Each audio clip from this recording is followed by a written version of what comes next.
কাশ্মীরে লুকিয়ে বাংলাদেশ 50 বছর ধরে বাস করছে শতাধিক পরিবার। জানুন সেই গ্রামের কাহিনী। ভারতবর্ষের বুকে এক টুকরো বাংলাদেশ। শুনতে অবাক লাগলেও কাশ্মীরের বান্ডিপুরা জেলায় রয়েছে এমন এক গ্রাম যার নাম বাংলাদেশ।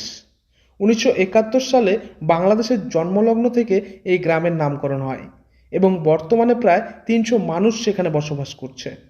1971 সালে যখন পূর্ব পাকিস্তানে পাকিস্তানি হানাদারদের নির্মম অত্যাচার চলছিল, ঠিক সেই সময়ে কাশ্মীরের জুরিমুন গ্রামে হঠাৎ আগুন লেগে বহু পরিবার গৃহহীন হয়ে পড়ে।